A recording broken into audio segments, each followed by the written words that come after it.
anaking jimat awaking. Hidup kudu reueus hirup uripna ngajadi diri anjeun sorangan. Raksa pariksa amara hidup nu ngabalukarkeun kaduhung teu magih tungtung. Jalanan hirup ku handap asor ka papada manusia. Jaga jeung riksa sarupaning anu dipiboga ku hidup. Panon dina nempokna, ceuli dina dedengeanana, letah dina ucapanana. Alhamdulillah, pada malam hari ini kita sudah melaksanakan salat tarawih berjamaah. Nah, dalam mengisi waktu pada malam hari ini kita ngobrol-ngobrol santai saja ini. Apa yang akan kita obrolkan malam ini mudah-mudahan ada manfaatnya bagi kita semua. Amin. Oleh karena itu saya persilahkan apa kira-kira yang perlu kita obrolkan pada malam hari ini. Silakan, siapa yang mau menyampaikan terlebih dahulu, kita kira-kira obrolan apa nih malam ini? Silakan, siapa? Ya, silakan. Bismillahirrahmanirrahim. Assalamualaikum warahmatullahi wabarakatuh. Waalaikumsalam warahmatullahi wabarakatuh. Ini Pak Ustadz. Ya. Saya ingin diberi penjelasan untuk juga saya pribadi dan para jemaah. Perjalanan para wali pada saat itu para jemaahnya itu dari wilayah ke wilayah sehingga beliau menetap di tanah Jawa di antaranya di Banten ini. Kemudian di Cirebon, Sunan Gunung Jati. Jadi pada beliau Sunan Gunung Jati cuma diperjelas perjalanan. Oh gitu. Ya. Oh, ya. Ini pertanyaan yang hebat nih. Ini pertanyaan yang hebat, yang dalam. Rupanya para bikin pengen mengetahui bagaimana perjalanan para wali, atau seperti apa sih para wali itu. Wah, ini pertanyaan yang gampang-gampang susah.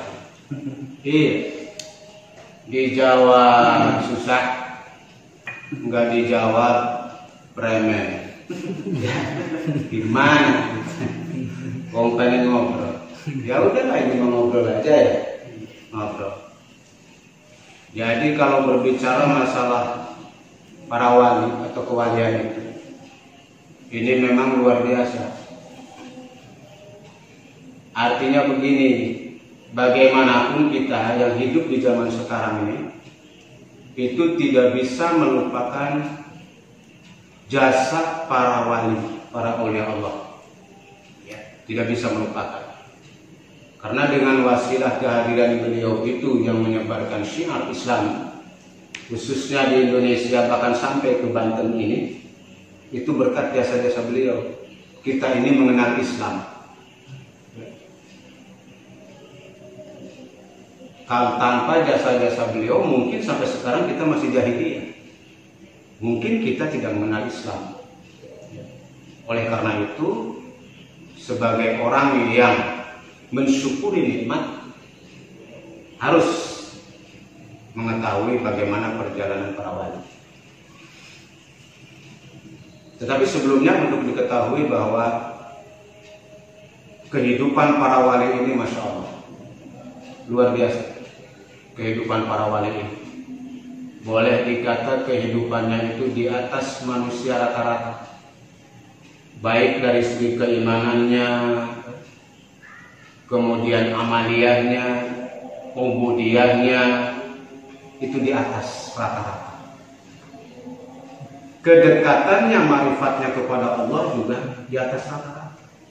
Di atas rata-rata. Oleh karena itu, beliau-beliau ini mendapat kemuliaan di sisi Allah, mendapat pangkat dan derajat yang tinggi di sisi Allah, yaitu pangkat kewalian. Pangkat kewalian. Dan kalau pangkat kewalian ini sudah diperoleh, memang Masya Allah, hidupnya tuh tenang para wali, hidupnya ayem, tentrem, karena sudah disyaratkan oleh Allah, ala awliya Allah la khaufun alaihim wa la hum yahzanun.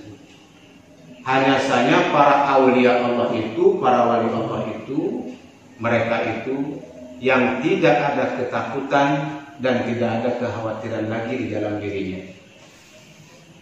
Jadi memandang kehidupan di dunia ini sudah nikmat, sudah senang.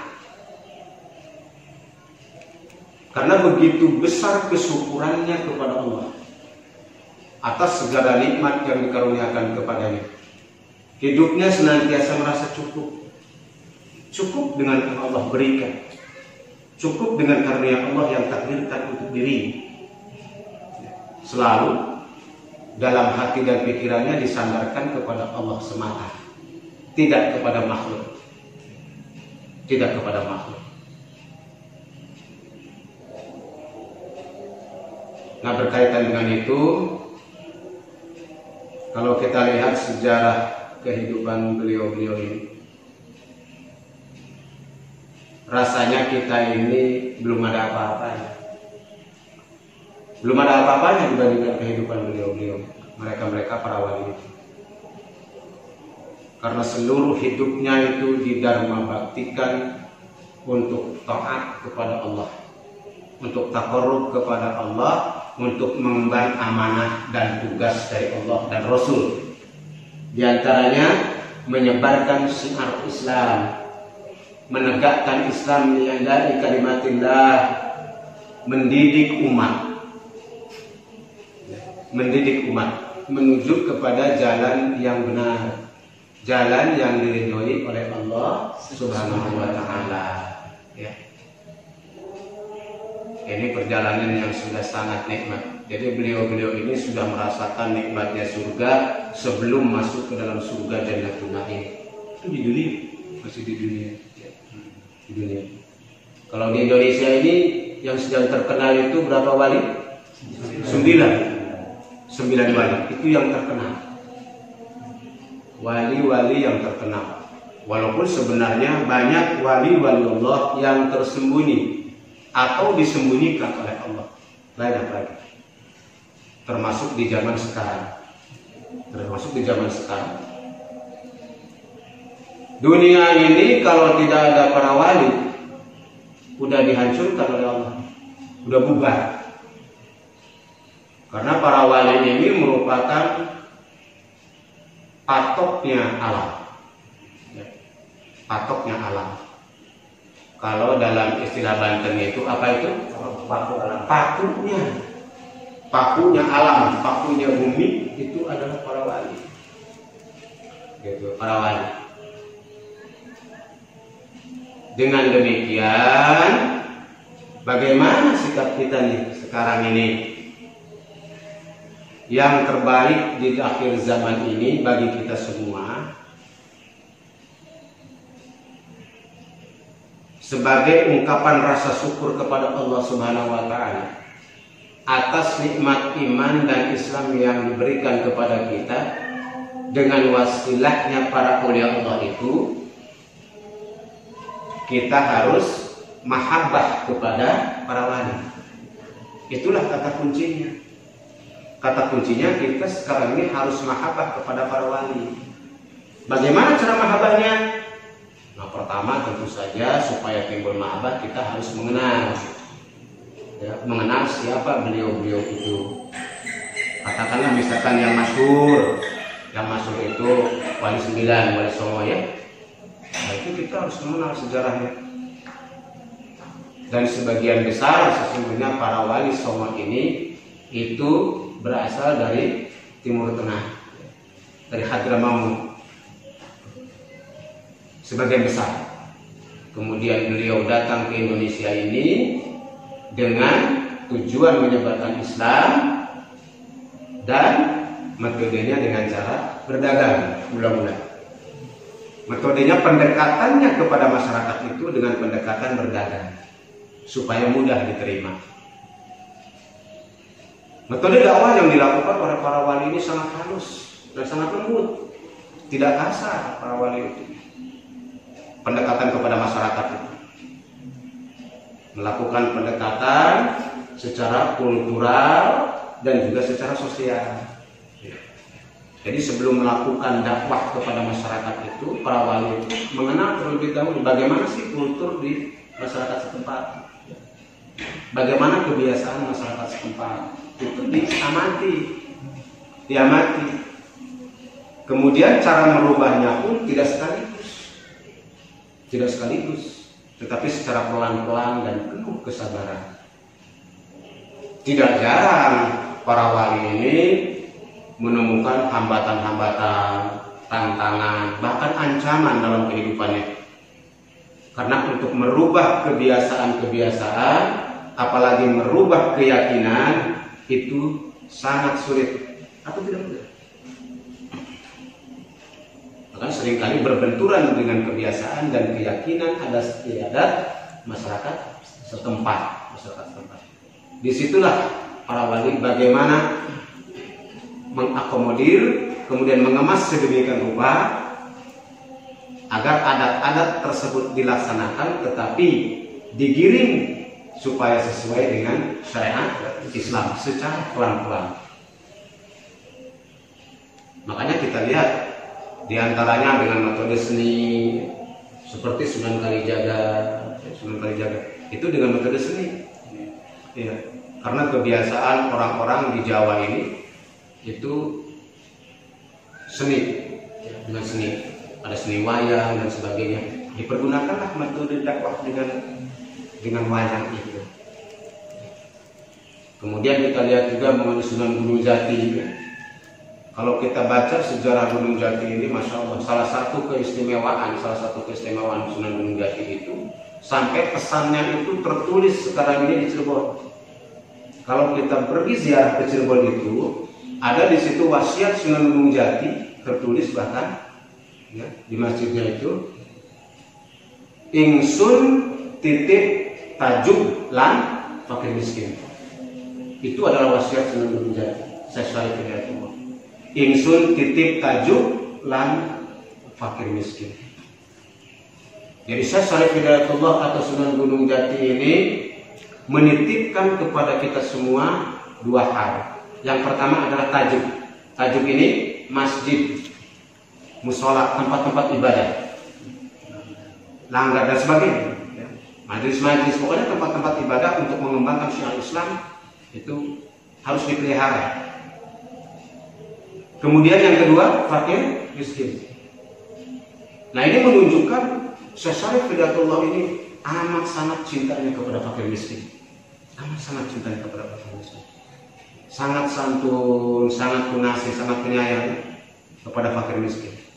Sehingga sampai dititipkan agar fakir miskin ini disantuni, dipenuhi lah, gitu, oleh para agnia atau para dermawan, jangan diterlantarkan.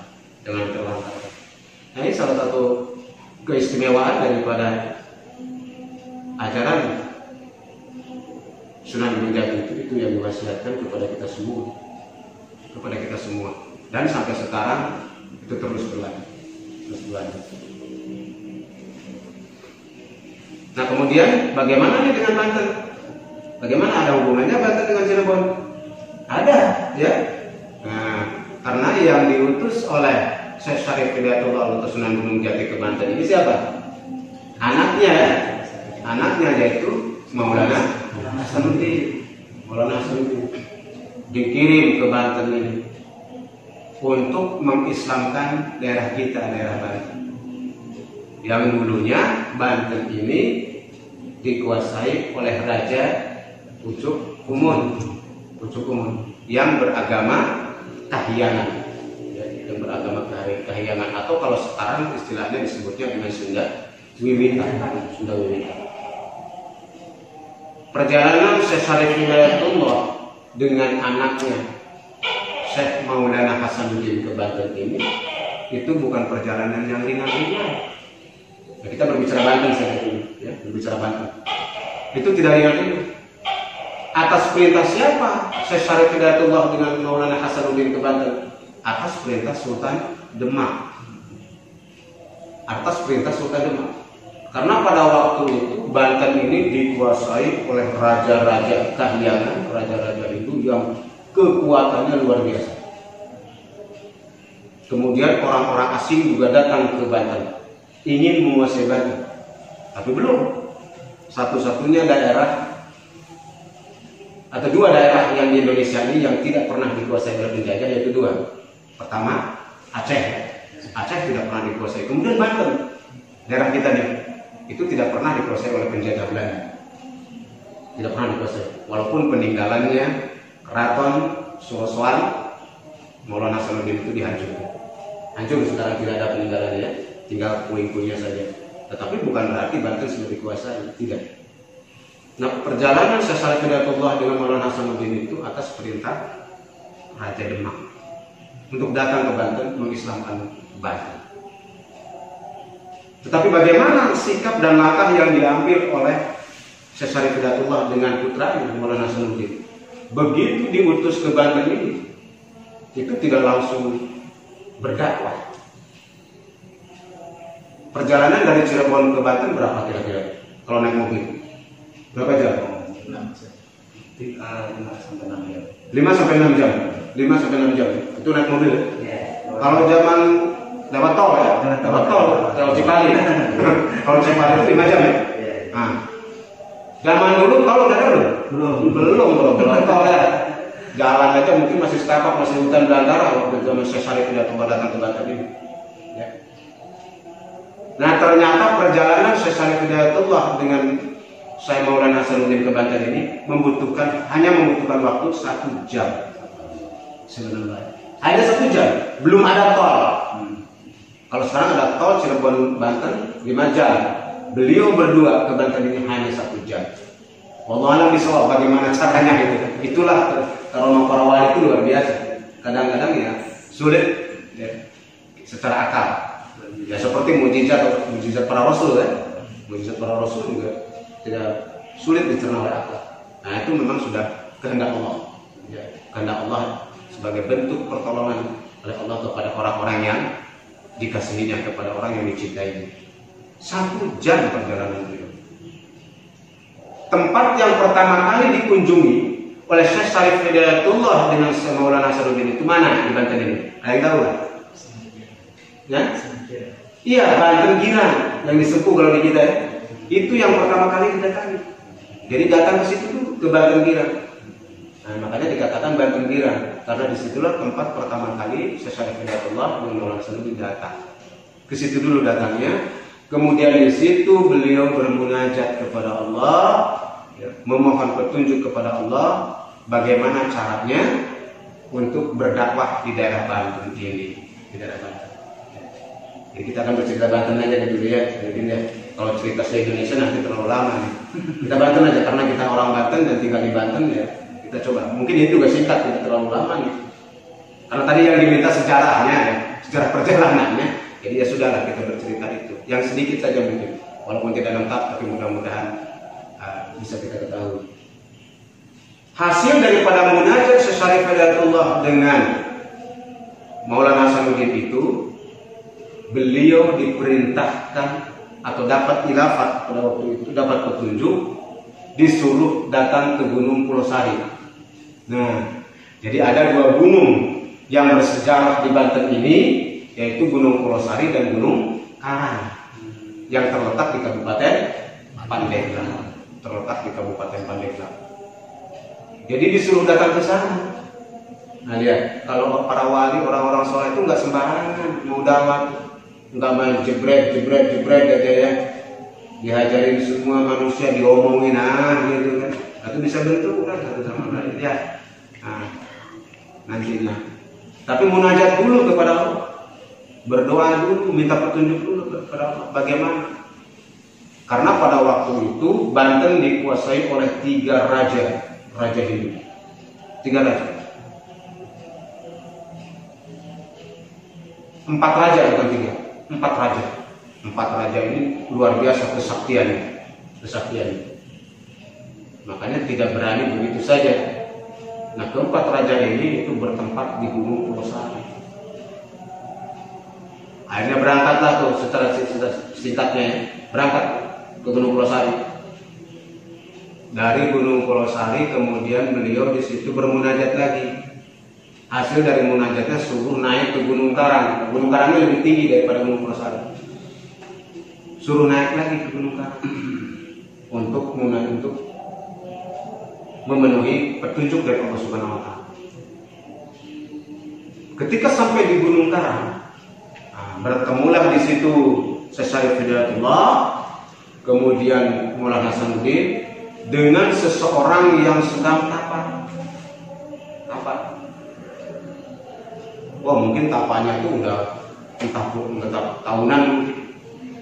Karena orang ini yang tapa ini itu agamanya masih agama Kahyangan atau agama Hindu lah, yang pasti bukan Islam. Orang yang tapanya ini itu berpakaian kerajaan, jadi pakai mahkota.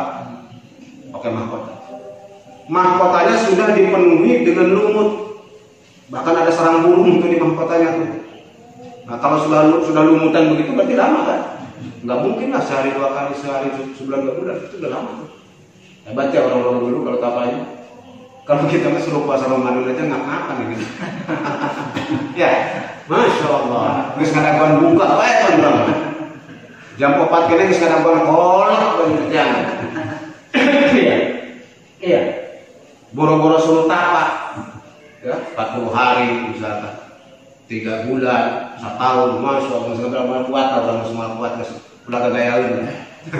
Udah kagayain di zaman ini. Makanya yang penting sekarang kita mahabbah saja kepada para wali.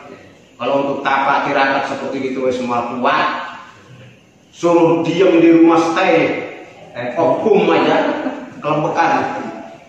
Padahal suruh tinggal di rumah stay hukum ini, itu kita suruh tapa sebetulnya, suruh tapa di rumah. Tapi kan udah nggak sadar kan? Kenapa ya? Pertimbangannya tadi. Lah tinggal di rumah ntar makan apa ya? Makannya apa kita nih? Udah bisa usaha, udah pecis kan segala macam kan ya. Nah, tapi kalau orang dulu kan nggak kesana. Oleh karena itu Allah cukupkan kehidupan para wali itu dengan kasih sayang Allah. Nah, ketika bertemu dia dengan tapa itu berhentilah di situ tuh. Syekh Hidayatullah dengan Maulana Hasanuddin berhenti di situ.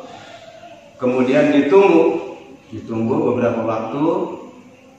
Kemudian ditanya, diberikan salam oleh Syekh Hidayatullah kepada yang tapa itu. Yang tapa.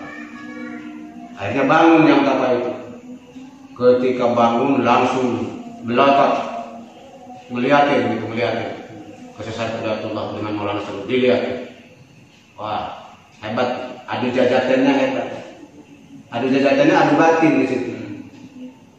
Dilihat aja tuh udah luar biasa. Saling lihat aja tuh kayak perang. Ya, kayak perang. Adu batin luar biasa. Adu batinnya aja papelong-pelong istilahnya tuh. Papelong-pelong tuh saling melihat gitu. Berapa lamanya? 7 hari. Subhanallah ya. 7 hari itu saling adu jagatan, adu batin itu begini saling melihat. 7 hari. Masya Allah. Luar biasa ya. 7 hari. Kita mana kuat. Ya, 3 menit aja nggak tahu gitu. Ya, ini separuh. 7 hari. Yang menang siapa? Alhamdulillah atas pertolongan Allah yang menang Syekh Hidayatullah. Singkat cerita akhirnya orang yang apa ini, dia maksudnya mungkin orang raja, seorang raja karena pakai mahkota kan? Pakai mahkota. Akhirnya apa? Setelah kalah dia taslim kepada Syekh Hidayatullah, kepada Syekh Syarif, masuk Islam, mengucapkan 2 kalimat syahadat, asyhadu an la ilaha illallah wa asyhadu anna Muhammadar Rasulullah. Masuk Islam. Nah, itu pertama kali orang yang diislamkan oleh Syekh Syarif Hidayatullah di Gunung Karang. Ya, di Gunung Karang itu. Namanya saya lupa ya, namanya. Yang pasti bukan Ardikin kan nih. Ya. Masuk Islam. Tetapi dia berkata kepada Syekh Syarif bahwa mohon maaf saya tidak bisa ikut campur untuk urusan panjenengan, untuk urusan maneh. Syekh Syarif dengan Maulana Hasanuddin. Artinya kalau mau berdakwah aja. Saya mah mau pergi. Nah, jadi pergi tuh. Ngilang aja. Hebat ya zaman dulu bisa ngilang. Kalau kita ngilangnya ke belakang, ke belakang masjid ngilangnya, nggak ikut pengajian, itu menghilang, gitu. Menghilang. Nah orang yang tapa ini, itu ternyata setelah dilihat oleh Syekh Syarif dan Maulana Hasanuddin, duduk di atas batu, batunya segi 4. Nah segi 4 duduknya di situ, tapaknya. Akhirnya kata Syekh Syarif, alhamdulillah kita sudah waktunya untuk turun berdakwah dan menyebarkan Islam di daerah Banten ini. Apa cirinya? Ini batu ini. Itulah yang disebut batu gilang. Ada di Banten sekarang. Nah, batu apa? Batu gilang. Benar batu gilang. Watu gilang. Nah, itu. Di situ. Nah, jadi cirinya Maulana Hasanuddin sudah boleh berdakwah menyebarkan Islam itu apabila sudah mendapatkan watu gilang ini yang berbentuk segi 4. Nah, wasiat daripada bapaknya Syekh Syarif itu, sudah sekarang kamu anakku Maulana Hasanuddin bawa batu ini, ya, bawa batu ini untuk menyebarkan Islam. Selama kamu membawa ini batu ini ada di daerah Banten, maka Banten akan jaya. Jaga batunya jangan sampai hilang. Gitu. Jangan malam pokoknya mah itu begitu saja ya. Allah sudah memberikan kekuatan seperti apa. Ini seperti itu sejarahnya itu. Nah dibawalah oleh Maulana Hasanuddin batu segitu gedenya itu. Dan sekarang kalau kita lihat ada kan di Banten itu di museum ada watu gilang itu sekarang. Dan watu gilang yang sekarang di Banten itu memang dijadikan tempat pelantikan raja-raja Banten. Jadi raja-raja Banten itu kalau mau dilantik menjadi raja itu berdirilah di atas watu gilang itu. Ya, gitu. Makanya kalau Pak Pras ingin jadi anggota dewan tuh harus ke situ dulu, watu gilang. Pengen jadi raja Banten tuh harus tahu dulu watu gilang itu. Bentuknya persegi. Itu dibawa dari Gunung Karang tuh dijingjing aja begitu. Enggak berat, enggak terasa berat, hebat ya. Solo. Dijingjing aja segitu batu gede. Kayak bawa koper aja, bawa koper itu dibawa. Nah dari situlah awal mula Syekh Syarif Hidayatullah terutama Maulana Hasanuddin berdakwah di Banten. Kalau Syekh Syarif kemudian balik lagi ke Cirebon, hanya mengantarkan anaknya untuk membuka jalan bagaimana mengislamkan Banten, Nah itulah kira-kira ya. Nah, seperti itu tuh perjalanan para wali dalam hal ini Banten, kita batasi di Banten saja dulu, ya, supaya kita tahu sebagai orang Banten, sobat orang yang pernah di Banten ini paling tidak mengetahui kalau perjalanan ke sana ini akan lebih panjang lagi. Itu saja mungkin ya. Terima kasih. Ya. Nah itulah pada malam hari ini obrolan. Gak usah banyak-banyak dulu dah ngobrolnya ya. Nanti lain lagi kita ngobrol lagi. Soalnya udah malam nih. Terima kasih, mudah-mudahan ada manfaatnya. Assalamualaikum warahmatullahi wabarakatuh. Waalaikumsalam warahmatullahi wabarakatuh.